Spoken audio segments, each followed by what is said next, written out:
Ternyata dari kemaluan korban keluar cairan dan darah, dan dari duburnya juga keluar cairan guys. Halo semua, aku Zalfa, selamat datang di Unsolved. Di channel ini aku bakal bawain hal-hal yang berbau misteri, dari mulai teori konspirasi, terus kasus-kasus yang terjadi di dunia, dan hal-hal yang belum terpecahkan. Dan aku juga bakal bawain cerita-cerita horor. Jadi buat kalian yang suka dengan bahasan serupa, jangan lupa buat subscribe channel ini karena kita bakal tayang 2 kali seminggu. Oke, langsung aja ke videonya.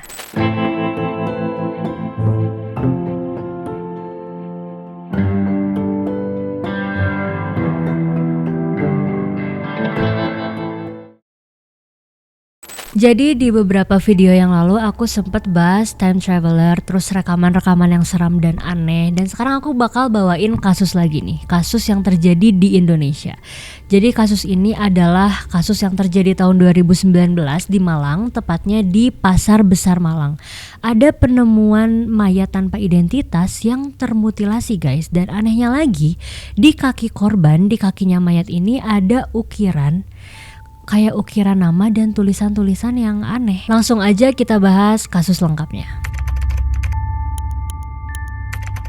Suatu hari tanggal 14 Mei tahun 2019, Pasar Besar Malang itu beroperasi kayak biasanya guys. Dan pada jam 13.30, satpam yang bertugas di sana mendapatkan laporan dari salah satu pedagang bahwa pedagang ini tuh mencium bau yang sangat-sangat busuk, tapi dia juga nggak tahu baunya dari mana. Nah, dengan laporan itu, satpam dan pedagang ini mereka menelusuri lah dari mana sih asalnya bau itu, dan ternyata mereka terhenti di ujung parkiran Pasar Besar Malang. Nah, di ujung parkiran itu tuh ada tangga, dan ternyata di kolong tangganya itu ditemukan ada sepasang kaki guys. Satpam ini kan langsung kaget gitu loh, kok ada kaki?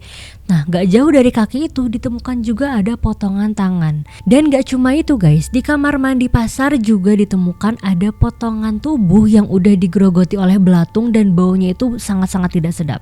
Dan ada juga bagian tubuh lainnya yang dimasukkan ke dalam kantong plastik. Nah, diketahui dari potongan-potongan tubuh tersebut, mayat itu terpotong menjadi 6 bagian. Dan ketika si satpam melihat hal itu, dia langsung laporin hal itu ke polisi supaya bisa langsung ditindaklanjuti. Nah, si pedagang itu tuh ngelaporin ke satpam jam 13.30 siang kan. Nah, selang 1 jam dari situ, polisi langsung datang dan membatasi area tersebut, area TKP dengan garis polisi. Dan langsung mayatnya juga dievakuasi, potongan-potongan tubuh itu dievakuasi ke kamar jenazah di Rumah Sakit Dr. Saiful Anwar. Berita ini tuh langsung geger banget, dan warga serta pedagang yang ada di Pasar Besar Malang itu tuh langsung berspekulasi bahwa telah terjadi pembunuhan dan mutilasi gitu. Tapi yang jadi pertanyaannya adalah siapa yang melakukannya, siapa pelakunya, dan apa motifnya. Setelah potongan tubuh itu diperiksa, diketahui bahwa di kaki korban itu ada tulisan atau ukiran yang bertuliskan Sugeng. Dan gak cuma itu, ada juga tulisan lain yaitu Wahyu yang kuterima dari gereja Comboran ketemu dengan Yesus dan sahabatnya.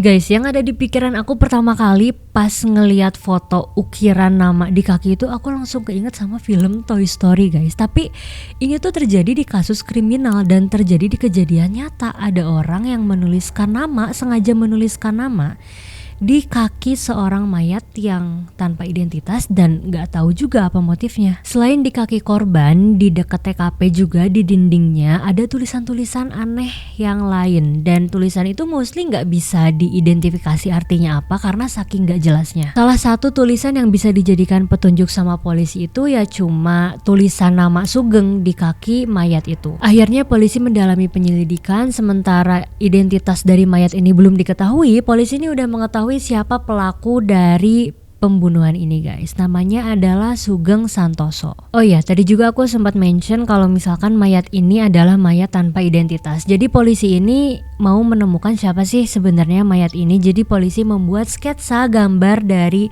mayat ini, dan ini adalah gambarnya.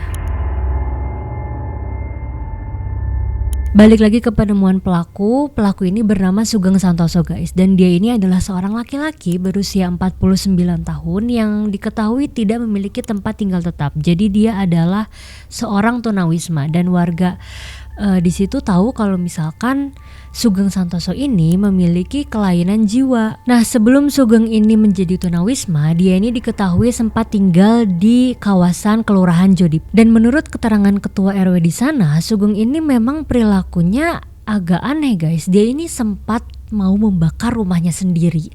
Bahkan dia memukul kepala ayahnya dengan palu.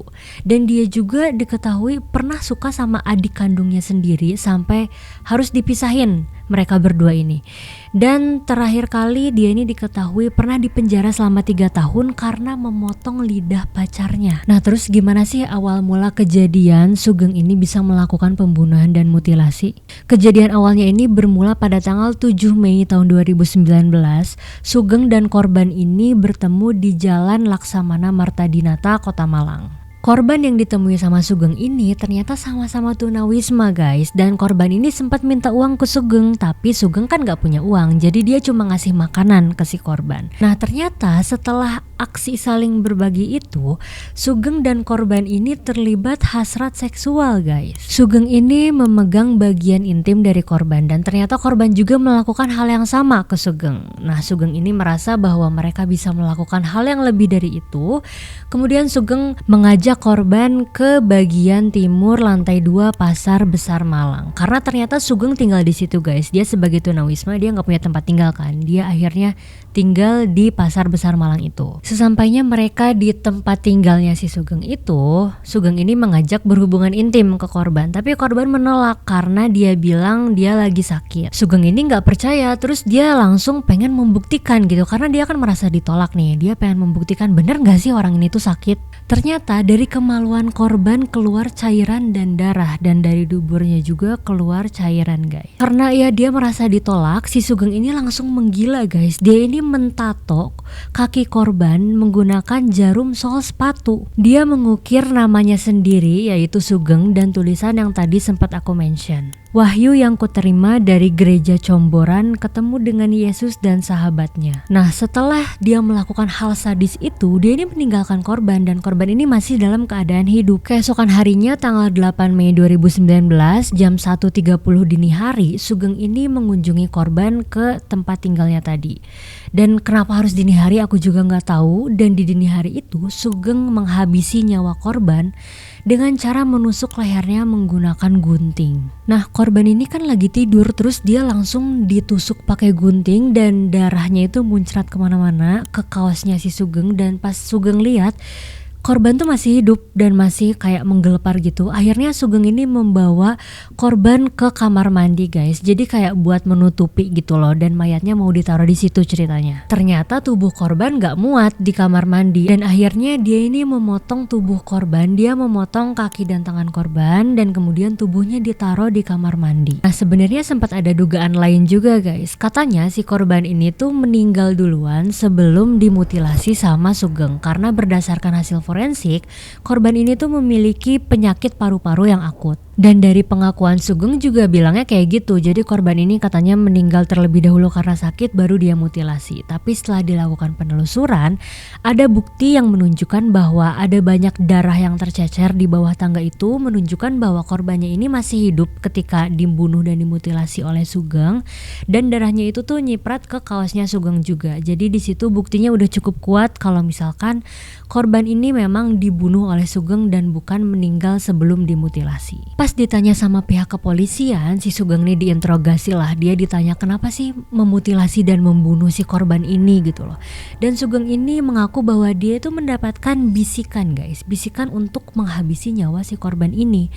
Dan aku juga sempat mention di awal kalau misalkan Sugeng ini diketahui punya gangguan jiwa. Nah, akhirnya polisi ini mengirim Sugeng lah untuk diperiksa sama psikiater. Tapi berdasarkan hasil pemeriksaan psikiater, Sugeng ini tuh melakukan hal tersebut dengan sadar dan dalam keadaan normal gitu. Jadi katanya Sugeng ini disinyalir membuat-buat cerita untuk menutupi apa yang sebenarnya terjadi ke kepolisian. Atas tindak kejahatannya tersebut, Sugeng ini dijerat oleh pasal 388 KUHP tentang pembunuhan dengan ancaman minimal 15 tahun penjara. Dan akhirnya Sugeng dijatuhi hukuman selama 20 tahun penjara, tetapi pada September 2020 lalu Mahkamah Agung ini mengabulkan kasasi dari Kejaksaan Negeri Kota Malang bahwa hukuman Sugeng ini dari 20 tahun penjara menjadi hukuman mati, guys. Nah, sampai Sugeng dijatuhi hukuman tersebut, mayat ini yang dimutilasi dan dibunuh oleh Sugeng benar-benar nggak diketahui identitasnya dan nggak ada yang nyariin juga sampai saat ini. So, gimana pendapat kalian soal kasus ini, guys? Boleh tulis di kolom komentar di bawah. Menurut aku yang bikin geger dan viral dari kasus ini tahun 2019 waktu itu adalah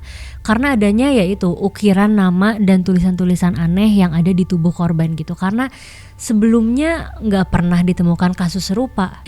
Dan kalian juga boleh tulis di kolom komentar di bawah hal-hal atau misteri apa lagi yang harus aku bawain supaya bisa aku bawain di next episode. Kalau gitu terima kasih buat semua yang udah nonton. Mohon maaf kalau ada salah-salah kata. Aku Zalfa, sampai jumpa di episode Unsolved berikutnya. Dadah.